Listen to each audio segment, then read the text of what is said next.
Welcome to another episode of the Straight Up Chicago Investor Podcast. I'm 𝗤𝗏𝗏. With me, as always, is 𝗬𝘃𝗏𝗏. Mark, how are we doing this morning? Good morning. It is Friday. You went over the top there. I am excited about and this is going to sound very corny, but I'm excited about the weekend having some quiet time to working on the business things versus working in the business. I've been working in the business too much this week, and I'm ready just to wrap things up today and hit. I know our guest today knows what we're talking about. Just trying to focus on some of the working on the business. And you were gosh, my life is boring. Work. You came in hot there. My life is boring. If that was how excited I got about, hey, that's the best part of business. Working on the business. So, but yeah, man, you read that. You were sharing that article with me earlier about population growth for Chicago. Share that. Kind of surprising. Yeah. So we've linked to this before the show, but we'll put it back in the Facebook page and we'll put it in the show notes. But Chicago actually population grew 2% from 2010 to 2020. And what's even more remarkable is we lost nearly 7% from 2000 to 2010. Right. So all this narrative about, oh my God, the city's losing people, and we do have our troubles. Like, people are leaving, and we can get to that in a second. But it's actually like a pretty big turnaround from 20 years ago. Like, we're actually a little bit in growth. I guess the main takeaways from the article was, if you look at it by neighborhoods and you look at it by I'd call it like ethnic group. Is that the right way to say it? Yeah. It's a very different story for everybody. You know, the white population grew slightly. The Latino population grew by about 5%, which was a huge increase. The Asian population grew by 31%, which was another huge increase. So that was like 40,000 and 45,000 additional members from, another 40,000 from the Hispanic, another 45,000 from the Asian community. And then the African-American community was the one that took the biggest hit with almost a 10% drop. So you can see, like, if you look at it just like a heat map, where some of these neighborhoods are actually growing like crazy and some are losing. And to be fair, 2% growth is very nominal when you have the Houstons and the Phoenixes of the world doing, 10, 12%, whatever. But I guess it's not all doom and gloom, right? Like, we're better now than we were 10 years ago. Our University of Chicago guest, 𝗤𝗏𝗶𝗵𝗁, I hope I don't butcher his name if he's listening, but he's not listening. He's got better things to do. He scared me about the one thing he said. I'm not sure if he did it on record or off record, but he said that the thing about population is it will continue to decline until there's reason for it to come back, or for reason for people to stay or more people to come in. So maybe there's some factors out there that are happening, or just opportunity. I think opportunity is different to everybody. If you're saying that, some of the different ethnicities that are coming in here, an Asian had a big boost wherever they're coming from. The opportunity here might be greater than it might be somewhere else. So opportunity is different to everybody. Yeah. So we got our troubles, but it was good to see like some actual data and like, all right, this isn't all doom and gloom. All right. Population growth. I get to work on process this weekend. Like, this is just a good show already. Whew, we can cut it short, guys. What do we got for housing provider tip of the week? All right. So housing provider tip of the week. So keep this in mind. I think, you hear schools are a big deal when it comes to finding your property. Now, I think when you're buying in C and D class properties, schools are less of a conversation. I think people don't really focus on it as much. But when you get into the C+ or A and B, schools are everything. And it's funny that some of the worst schools are in the better areas are some of the best schools in the worst areas. So just kind of keeping that all in perspective. So now also there's different, sometimes an area might be a C, but it's boosted up to a C+ because it falls within that city as a school district. So Jason and I were talking before, you have Homewood and Flossmoor that have awesome school districts. But then you also have a part of Chicago Heights that goes to those same schools, which, if you're in certain parts of Chicago Heights, you might get advice from me to, run or stay away, or these are the problems you're going to have. But if you're north of a certain area falling into that Flossmoor school district, it's a whole nother ballgame. And there's also opportunity to find these different pockets when it comes to schools you might pay pricing. So I always use the example of like Glendale Heights. There's parts of Glendale Heights that go to Glen Ellen School District, and you pay Glendale Heights pricing, or maybe a little over premium on Glendale Heights, but you're getting the benefit of Glen Ellen school districts. Now, keep this in mind from a renter's perspective. Renters that can't afford to live in Glen Ellen, but they want to do what they can to put their kids in the best schools they can. they'll rent in Glendale Heights and take advantage of that kind of that boundary that you're paying Glendale Heights pricing for. They're paying rent in Glendale Heights. Again, might be a little premium because it's in a part of town that's a little better, but they're not paying the Glen Ellen pricing. So I always keep focused on schools. It's C and D class. I think even when you get into D class, the schools, the conversation starts coming to what schools are, in Chicago. I don't know if you know this, but you have the option of going to the different schools. It's a lot more flexible than in the suburbs where it's like, hey, you live here and you go here. In the city, understanding kind of the diversity of options that you have to go for schools, that's something important. And maybe that's something we talk about on this show at one point or another too. It's probably, maybe we'll get Arnie Duncan on here or something. Yeah, let's do it. But yeah, focus on schools. Or learn about schools at least. So, all right. Today's guest, he's a returning guest. We're starting to get returning guests. Are we running out of people to talk to, or we just have smart friends that we invite back?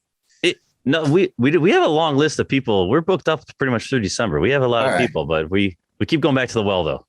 All right, cool. All right, Jason. We got Jason here today. Jason Marcordes from Landmark Property Manager. He's a property manager. He's an investor. He's grown up in the business. His family, I think he's second generation as far as property management and investing.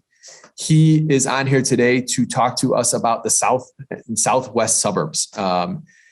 I always tell people when I refer you, Jason, that you kind of cut your teeth in this industry working in the South suburbs and the Southwest suburbs, and you've learned. This is kind of what you grew up learning before you even got into the city neighborhood. So today we're going to talk about some awesome topics we haven't talked about on the show today. So without further ado, we want to welcome Jason Marcordes.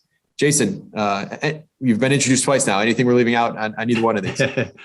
No, I just want to thank you guys for having me back. Last time we talked about Pilsen, which is my favorite neighborhood in the city of Chicago. A lot of exciting things happening. But today we are talking about Will County, specifically Mokena, Frankfort, New Lenox. This is kind of near and dear to my heart. Very passionate about this area because this is kind of where I was born and raised, spent the majority of my life, and just recently moved from the city back to Frankfurt. So. All right. So for Pilsen, the episode that you're on was episode 27. If anyone's, we talked about Pilsen, little village. We went a little into Bridgeport, so Chinatown. So anyone wants to check that out, episode 27 with Jason.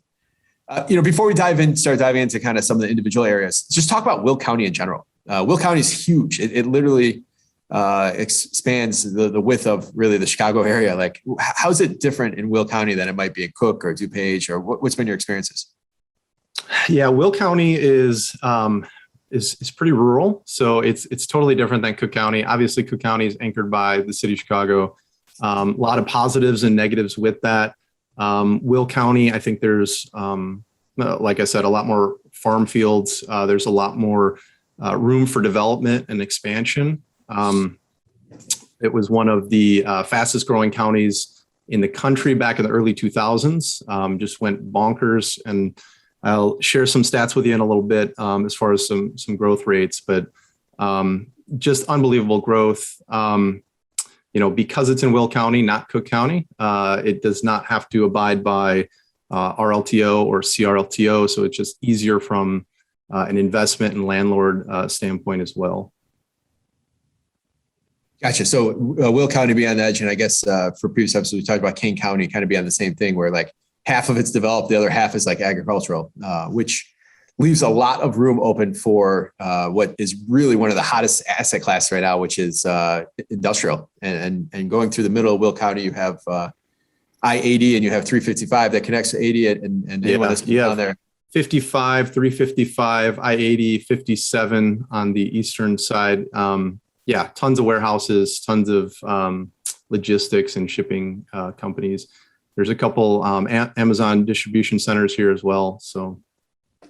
Yeah, they built. They started the groundwork for for all this growth. I think it was probably when I first got into real estate, building that big train, what they call module down there in Joliet. That's a huge. Have you ever seen that? It's huge. Like for anyone that doesn't realize, like trains are like as silly or as slow as you think they move. They are really the backbone. And I always tell people. Along the lines of what you were talking about, Tom, as far as population, like what's going to keep people here, or what you always get the I hate this comment like, oh, what's going to stop Chicago from turning to Detroit? I hate when people even talk like that. But it's like, listen, the trains, we have the largest train network, and they've built so much infrastructure on the trains, and which makes us forces us to be distribution hubs, if anything else. So Jason, let's focus on a couple of these different villages out here. Let's start with Mokena. Okay. So, I know you're close to there, grew up just next door to it. Talk to for an investor who doesn't know anything about it. What can they expect there? Sure. So Mokena is a little bit smaller than New Lenox and Frankfurt. Mokena is roughly 9 square miles, which sounds really, really small when I say that. Frankfurt, New Lenox are about 15, 16. So it's smaller. It doesn't have quite as much rural land. It's pretty much landlocked at this point. There's a couple decent sized parcels, but not a ton of expansion going on right now. They are working on some density and stuff like that, but it was growing pretty significantly back in the early 2000s. From 2000 to 2010, grew about 23% over that decade. And then since then, it's slowed down significantly. It's about 5% growth over the last 10 years. Just for comparison, the national average over that same 10 years is 7.4%. So it's just below that. The Midwest is at about 3.1. So still growing faster than most of the surrounding areas. Let's see, what else do we have here? If I'm an investor, well, I guess where's their opportunity in Mokena? Is it flipping single family homes? Does the housing stock have 6 unit, 8 units? I guess where is there an opportunity where numbers might actually pencil?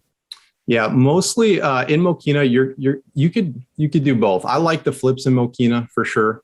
A lot of solid properties that need minimal rehab, anywhere from $20,000 to $40,000 or $50,000. Not full gut jobs, but a lot of quality single family homes. There are some great condos you can pick up from like 100 to 150,000 that rent anywhere from $1,300, $1,400, $1,500. So I really like the small condos. Not a ton of multifamily. You could pick up some some smaller 6 units, but past that, you're not going to see a ton of large buildings like you'd see in the city. And the housing stock is just, just short of maybe some of the older sections. I mean, it's got to be pretty new, like the last 30, 40 years. Like that's got to be a total breath of fresh air compared to like Pilsen. Yeah, you have a mix of both. So you have a lot of the late 70s, early 90s, like your classic ranch, raised ranch, split level type stuff. But then you also have a lot of newer homes that were built in the last 20 years. So the stuff that has been built recently is a lot of like higher end custom builds. They don't have a lot of production builders going right now in Mokena. So someone who's looking at Mokena, I know it's only 9 square miles. Would you say, are there any pockets or any areas near, whether it be the schools, industrial areas that you really like, or is it pretty much standard throughout that 9 miles? Yeah, you can't go wrong in Mokena, but I really like it has two train stations along the Rock Island line. So we just literally talked about this. I love buying along the trains just because obviously Chicago is the main economic hub here. So a lot of commuters. I would say the downtown Mokena area, it's pretty small, but I think it has a lot of potential for growth. If you go just west of that train station, there is some good potential for some cheaper single family homes on the cheaper end of the market. And then if you go just north of the train station, there's a little pocket of cheaper condos. So I think as long as you stay within like a mile of that train station, you're in good shape. And then if you go east to the Hickory Creek station, just east of that by a block, it literally borders that train station. There's some newer townhomes that were built in the early 2000s. Those are going for like the low 200,000s. I think there's some really good opportunity over there. Scoop up a couple of those. They're in great shape. You paint and carpet and rent those things out for, 1,800, 2,000. Got it. And I'm so used to Chicago taxes. What are the taxes like down there? Because I'm hearing, 200,000, 1,800. And in my head, like in Chicago, I know the taxes will usually blow that out of the water, but are they more reasonable down there? Yeah, I mean, I think so. So a lot of the condos are, around 2,000, $2,000 a year. Your single family home is going to be anywhere from 5 to 6, could be 7,000, depending, maybe some of the higher end stuff. Got it. Cool. Hey, we got a couple more to cover here, but anything else you want to hit on Mokena before we either go east or west here?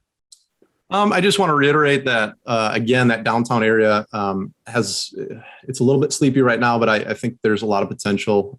They did a comprehensive plan back in 2008 just for the downtown area. I know they have some TOD opportunities down there, also some TIF incentives. So that's another play we didn't really talk about is development. Anyone that's into kind of mixed use or similar developments, I would look at that downtown area. Is there the mayor there or any incentives? Do you know of anything else where it's like, hey, people are here trying to make this happen? Like, are people pushing for that development, or is it that sleepiness almost something that, hey, the population likes? It's going to be hard to move forward there. Yeah. So, again, they did their town comprehensive plan, and then they did a secondary comprehensive plan just for that downtown area. So I know they're pushing it. In my opinion, they're not aggressive enough. Out of the three, this is my least favorite as far as the comprehensive plan goes, and the potential for development down there. You know what I've noticed? I don't know if you guys have noticed this, but since the crash, since 2010, you brought it up because this is an area that's ripe, the whole county for like new construction. It has the land, right? You're not seeing any of these massive developments anymore. You see whether it be Cambridge or D.R. Horton or any of these builders, like their new expertise is coming in, putting no more than like 100 homes and getting out like within a year, and even as small as like 60. So like that's really changed a lot of this call it Collar County development, because like my first the house I bought in 2005, there was 1,100 homes. Like that's literally like 10 projects for D.R. Horton these days. So yeah, absolutely. When I first moved out, my family moved out to New Lenox. She's 25 years ago. It was nothing but farm fields and gravel roads. And there was, early 2000s, there was a tractor in every farm field, getting ready to excavate. And like you said, the developments were 300, 400, 500 homes. You don't see that around here anymore. But I don't know if you guys have been to like St. John recently, Northwest Indiana, man, that like reminds me of exactly what's happening or what happened here, 20 years ago. It's kind of bonkers over there. Here, you see a lot smaller developments, and you see a lot more, especially in this area, you see a lot more like one-off custom builds. Yeah, it's happening out by me in Kane County as well too. So New Lenox, they beat us in the state championship. So I hold them. Keep your enemies closer. No, New Lenox. So I mean, New Lenox, like you said, has had explosive growth, like 10x, like in the last 30 years. Like, talk to us about New Lenox and what you're seeing there. Yeah, absolutely. New Lenox definitely had some explosive growth. From 2000 to 2010, they grew about 32%. So, a multiple of the national average at that time. Since then, it's slowed down significantly. It's at about 11%. But again, national average is at 7%, just over 7%. So it's still growing pretty steadily. A lot of development. They've done a great job on the commercial side, both residential and commercial. They have a ton of developments over the last 20 years that we were just talking about, but they've also done quite a bit on the commercial side. They've brought in a ton of big names like Lowe's, Walmart, TJ Maxx, Silver Cross Hospital, Cooper's Hawk, my favorite, Portillo's. So a lot of good stuff. They've been working really hard on that. Got it. Do you feel like people miss the boat? Like anytime I hear like 30% growth, it's like, well, cool, I missed it. It's probably not going to do that again. Like, that's my initial reaction all the time. Do you still feel though that there's a runway there? Yeah, definitely. So the current population is about 27,000. their comprehensive plan says they're going to max out around 70. So tons of development opportunity, tons of room for growth. Got it. This is kind of random, but back in the early 2000s, I don't know how familiar you guys are with the area, but right by Silver Cross, tons of farm fields. They zoned it all for commercial, and they had plans to build the nation's largest outdoor mall. It was actually the nation's largest mall, but it was going to be outdoors. So it was going to be bigger than the Mall of America. Obviously, the economy tanked. We all know what happened in 07, 08. So they didn't build that, but they still have some plans for over there to develop it. And I think there's a ton of potential. Got it. And Jason, is the housing stock similar to what we just talked about in Mokena? And also, a question I forgot to ask earlier, how is it dealing with tenants out there? Like, is this similar to almost owning like a condo in Naperville where it's kind of set it and forget it? Yeah, I would say for the most part. So housing stock, very similar. A lot of newer homes as well. The median sale price is about $320,000, so a little bit cheaper than Mokena. A lot of starter homes, a lot of younger families in New Lenox. A lot of frame builds for sure. But again, a good mix of blue collar and white collar. We see a ton of high credit scores, just high quality tenants. I wouldn't say it's completely, set it and forget it type tenant, but, a lot of great tenants for sure. You're more bullish than, I want to ask you to pick your favorite child here. You're more bullish on New Lenox than Mokena? Yes, for sure. What's the population of Mokena? Mokena is about 20,000. Okay. New Lenox is about 27, so it's a little bit larger.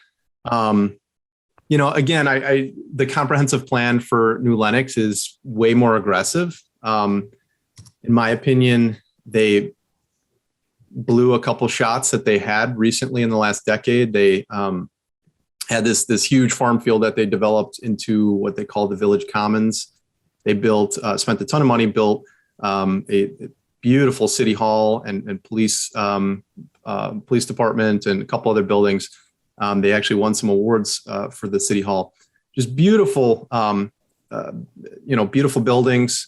But I just felt like that, it's at the center of New Lenox. It could have been a great mixed use destination center. You bring the family, you park, you go to the park, you grab some coffee, grab some lunch, maybe grab some wine later.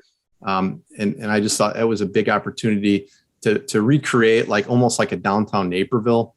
And they missed that. Now, the comprehensive plan shows that, it shows that's what they want. They actually have pictures in the comprehensive plan from Naperville and Frankfurt.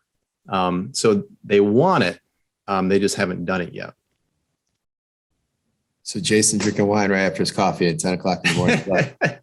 So talk to me about talk about New Lenox and Mokena in this region. Who are the renters? Are they people that grew up in the area? Are they people that are, they're just coming out looking for affordability? Is the housing stock, is there a lot of rentals available? Is there a shortage of rentals so it's easier to get stuff rented? Talk to us kind of about who's renting and what the supply looks like down there. Yeah. So a lot of, it's mixed, blue collar, white collar. Frankfurt is more affluent. So you're going to see a lot more white collar tenants in Frankfurt, but across the board with all three places, there's very few rentals. There's a strong demand. You see the rentals hit the market, and within days, within a week or two max, if it's priced right, it's flying off the shelf. So strong demand. But again, all three places, Mokena, New Lenox, Frankfurt, great schools, super safe communities. So it drives, great tenants. Are people commuting to the city at all from these areas? Yeah, absolutely. A lot of commuters, a lot of like I said, blue collar union guys, especially New Lenox. But we had already talked about the transportation. In Will County, you have 55, 355, 80, 57. You have a couple different train lines. So, It is a little bit far. It could take an hour to get to the city, but you get so much more for your money. Lots are bigger. It's definitely less dense than some of the northern suburbs and stuff like that. So, a lot of commuters for sure. Is there I forgot, the rapid train line at any of these stops where you could get to the city faster and not make all those stops in between? Yeah, there's an express, but it still takes a while. A lot of White Sox fans down there too. Right? Yeah, no doubt. we need Elon Musk's super train or whatever he's got going. Yeah. So before jumping to Frankfurt, I just want to pull out the comprehensive plans you've referenced a few times. If I'm looking to invest in, suburb, village, whatever it might be, this information's all out there. But Jason, where do you go to get this? Because that is very, very valuable information that 90% of the people won't bother to look up. Awesome question. Yeah, give us just a quick detour here of where can you find this? What are you looking for? What would make you excited, et cetera? Yeah. It's my secret. It's called Google. I don't know if you've heard of it. No, They're but actually a sponsor of the show. Yeah. I just, I go to all the village websites and just see, what's going on? What are they bragging about? A lot of them say why do business here or why live here? You want to check that out. See, like I said, see what they're bragging about, what they're excited about. You want to check out the comprehensive plans. What are they, what are they doing? Where do they see the city or village going? And is that what you want? So that's usually what I'm looking for. I think it's huge, especially if you're interested in that type of thing too. When I first got into the business, so in the early 2000s, you'd have to go to the village and pick those things up. But you got what was then their 20, 30, they're usually a 30-year window, 25, 30-year window, but they want to do it. What I love is they're all the maps. If you picture the map of the town with the different color codes based on the zoning, and you can learn so much about that town or where they think they're going. And then possibly, for when we bought our building here in Roselle, we looked all around, make sure that, it's going to be potential tear down, or it's just going to be zoned for blank. Are they trying to earmark this for a park 15 years from now? And we're going to lose all our value. So much information on that. Yeah, I'm huge on that. I obviously lived in the city for a while, and I love walkability. I love that energy, having a couple dozen restaurants or bars or shops to go to. And I feel like most of the suburbs kind of fell asleep for, 30, 40, 50 years and kind of let that slip by the wayside. You see places with awesome downtown areas, again, like Naperville. I hate to keep harping on it, but Naperville, Downers Grove, some of the other ones that really nailed it. And look at their property values, look at the appreciation over the last, couple decades. Look at the tenant pool, super low vacancy, super high rents. So that's what I want to see. I want to see that we're heading that way and we're, progressing in the right direction. There's some YouTube guy that I've been watching at night.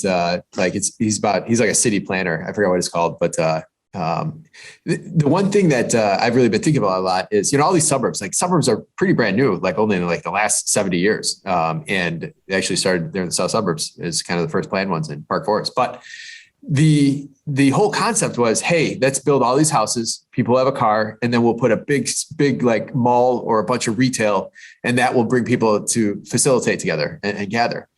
But now, no, you're not going to go facilitate an Amazon distribution center. Think about where we're going with this. The malls are, even I was at Woodfield a couple weeks ago, and it's still kind of weak, for what it used to be. And I can't see it making it another 20 years.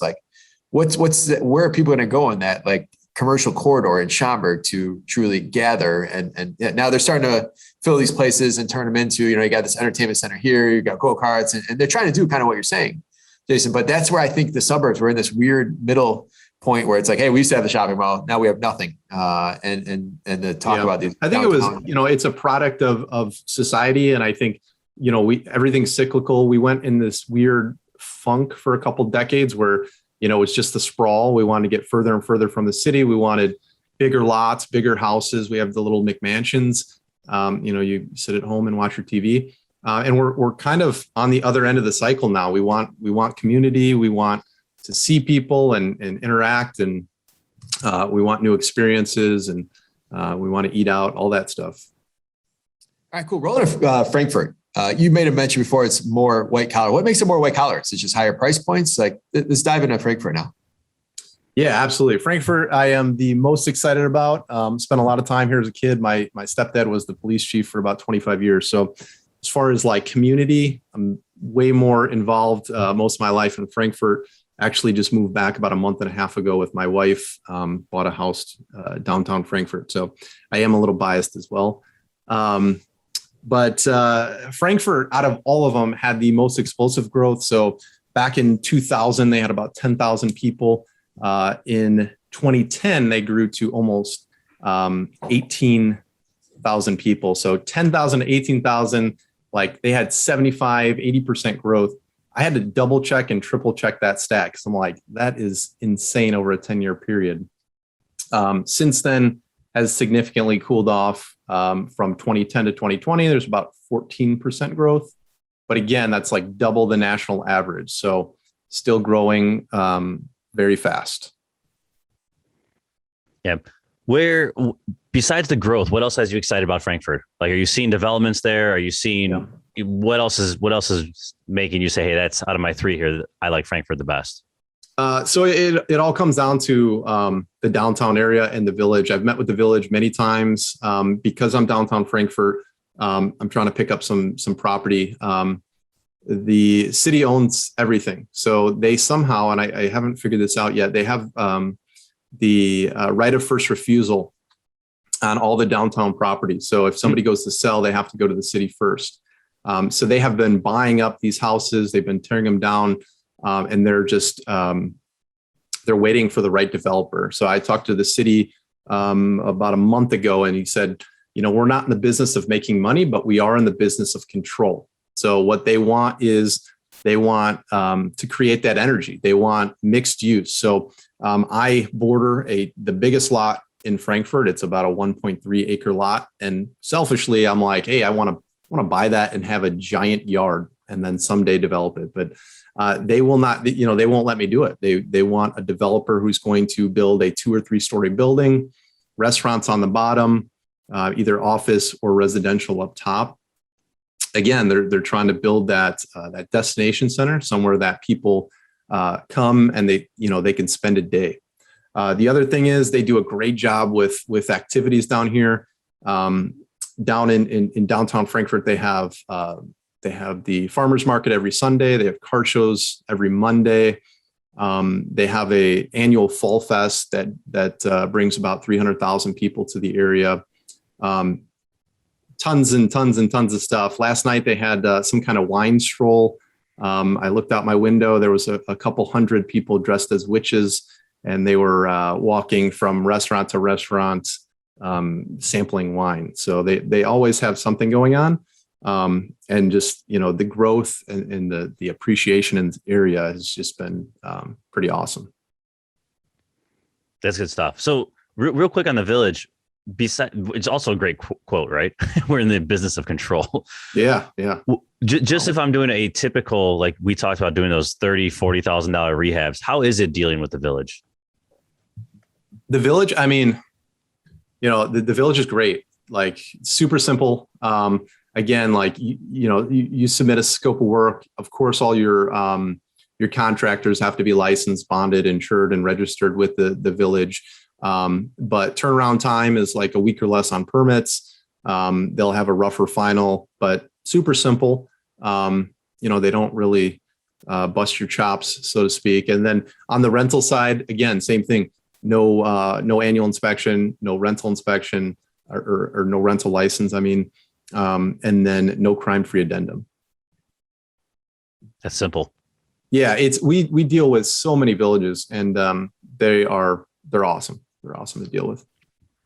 All right, so you're telling me that so this pocket that we're talking about here today, these 3 areas just south of 80, you're kind of bordered on the west by Joliet, the east by 57. But once you go east, you get into these areas where we manage a lot of properties, and a lot of people are always calling us on, and the numbers are attractive. Madison, Chicago Heights, Richmond Park. But you're saying just a few miles west here, you could go into an area that has, you might pay a little more, but it has has high demand, low supply, no rental licenses, and Is that kind of what I'm hearing? Like there's so much more opportunity right down the road from an area that everyone else is struggling to make money in? Yeah, I personally think so. And I think it is really hard to kind of put your finger on it because it's all the stuff that you don't talk about. So all the stuff that you don't necessarily factor in the pro forma, just the Will County versus Cook County, between the security deposit laws and all this other stuff, unit turns when, a tenant moves out and you have a $4,000, $5,000, $6,000 unit turn, or you have to evict a tenant. And in Cook County, it takes 6 months or 8 months or even a year sometimes, versus Will County, which you can get people out within a couple months. So all that stuff that you don't necessarily think about. Usually you're thinking about best case scenario, but that's usually not the case when the real numbers come through. So absolutely, I would, I try to push people all the time toward Will County. Most of our investors are from out of state, so they don't even know what Will County is. They really like the numbers and the shiny objects in Cook County, but I have so much faith in Will County. I think it's a better investment over the next 10 to 20, 30 years. So the border for Will County right there in that little pocket that we're talking about is literally Harlem. So when you're coming down Harlem, you could go east to 𝗬𝘃𝗃𝗁𝗏, all these investor neighborhoods that people there, all these areas that are attracting investors, and you could go west to these three towns we talked about today. So I mean, when you pull up on a map, it's just so close. Obviously, you pay more. Maybe on paper, your return might be less, but there's some of the peace of mind and just kind of having things run smoother. Yep. One more question. And it's about 15 years ago, someone called me up and asked me if I managed a property in Manhattan. And I said, we will only manage stuff in Illinois. Like I didn't even know this bill existed. And, someone asked me coincidentally a couple weeks ago if we go that far south. But what's happening kind of as you go south of these areas? Obviously, Manhattan runs down 52 and so forth. Like, is there any opportunity as you go further deeper into Will County? Yeah, that's hilarious. My parents moved to Manhattan, I don't know, maybe 10 years ago. And I would tell people, oh, Manhattan. They're like, New York, really? And I, coincidentally, it might have been the same guy. I got a call a month or two ago from a out-of-state guy looking to invest in Manhattan. And I'm like, where the heck did you get that? Like, nobody even knows Manhattan exists. Manhattan's a smaller town, literally one stoplight town, about 8,000 people. Similar story as far as it kind of blew up in the early 2000s. They actually do have some bigger residential developments going on right now. So it is good to see that there's some tractors moving and some homes being built. But I think there's good opportunity. Again, really great tenant base out there. Will County, strong rents, decent property values as far as you can get in at a pretty good rate. The only thing that scares me is like I saw, what my parents paid for their house. And then as I became a realtor and 5-6 years later, I'm selling friends' houses in the same subdivision for 50% the price. Cities or towns like that are that far out, they get hit the hardest usually in any kind of collapse. So that's the only thing that worries me. Like you're not going to have as strong a demand out there, both on the buy or sell side and the tenant side. That's why I like these new Lenox, Mokena, Frankfurt, just because it's that much closer to the city. You have that much more demand by commuters and it's not that Manhattan's a bad place. Obviously still safe, good schools, but I would opt for elsewhere. Yep. Good political answer there, Jason. That was well rehearsed. Hey, so yeah, I didn't know we were going to talk about Manhattan. That's cool. So along the topics of demand, one question I always have when there's available land, like that's something that would potentially scare me for the 10, 15, 20 years down the road. That's why I love like these brick 2 units and 3 units in Chicago, because they're not going to be rebuilt, right? They're here and they're not going to build any more of them, most likely, right? When you have an area that has that much open land where you can do, 10 more developments can come in, like, do you see that as a potential concern to have that glut of inventory and then drop prices. Because we kind of saw that in 08, right? They had too much supply come and boom. Yeah. Man, it's tough because I don't want to say like, no, I could never see that happen again because it happened once. Why can't it happen again? But I could tell you we're in a weird spot right now, like in history. And I'm sure you guys are as active as you guys are in real estate investing, you know this, but like there is such a shortage of labor and builders and construction. Like I don't see that ever coming back to Illinois like it was in the early 2000s. Personally, that it doesn't scare me. I think it's just great opportunity.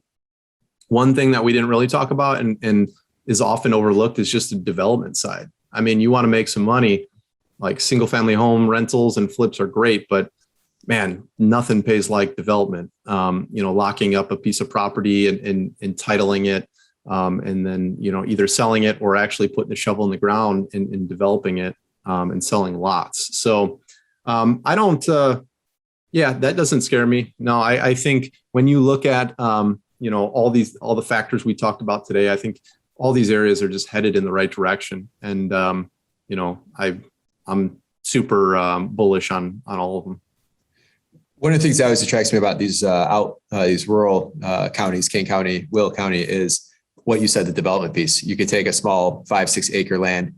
I've always found it very attractive to take a piece of raw land, bring the utilities to it, maybe put a street down the middle, and then sell off the parcels, or just build some of these. It's so darn expensive to build inside of Cook County or kind of the rest of the closer suburbs. So to be able to get away, some of these towns have looser restrictions when it comes to codes, and they don't require sprinklers and all that stuff. So I think there's a lot of opportunity, especially if you're saying there's not as many rentals available to kind of put some rental housing stock at affordable rates. Like I think there's always opportunity in these areas. Yeah, absolutely. And what the most amazing part of that is not actually doing the development, literally just entitling it. You lock it up under contract. You don't even own the property.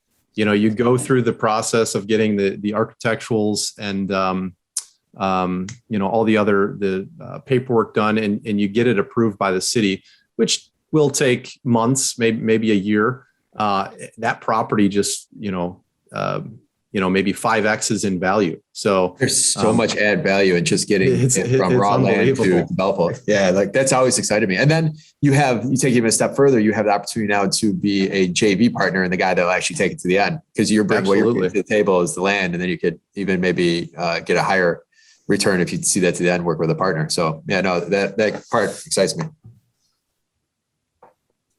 Cool, good stuff, Mark. Good to wrap. Good to wrap. Let's do it. All right. I'm going to have to ask this question a little bit more because I asked you before. So your knowledge of Will County, like how have you brought out some awesome stats today. Like how have you accomplished this when others wish they knew some of the stuff that you know? Well, I guess when you live here for, most of 34 years, I don't have any choice. Well, I will tell you, just in preparation, obviously I knew I would be talking about these couple places. So I jumped on the village websites, reviewed the comprehensive plan, looked at all the stats, and I learned quite a bit as well. So it's just, a little bit of hard work, a little bit of homework that anybody could and should be doing when you're going to be investing whatever it is, $100,000, $200,000, $300,000 in a property. Good answer. Jason, what's one piece of advice you would tell someone that is looking to buy their first property in Mokena, New Lenox, or Frankfurt? Is it just their first property, or is it just their first property here? Let's be specific. Their first property here. Okay. Gosh, I would say, just make sure the numbers are right. Like the numbers are going to be truer in a place like New Lenox, Mokena, Frankfurt on your pro forma, because there's way less risk and way less unknown. So dial in those numbers, make sure your rent, your expenses, all that stuff is good to go, and then just pull the trigger. Man, you can't go wrong in these communities as long as you're buying it right. Yeah, when you get in a lab A and B class, as long as you buy it right, you hit it spot on. Yep. So, all right, cool. What do you do for fun? And it's got to be something post-COVID, because you gave us this answer last time pre-COVID or during COVID.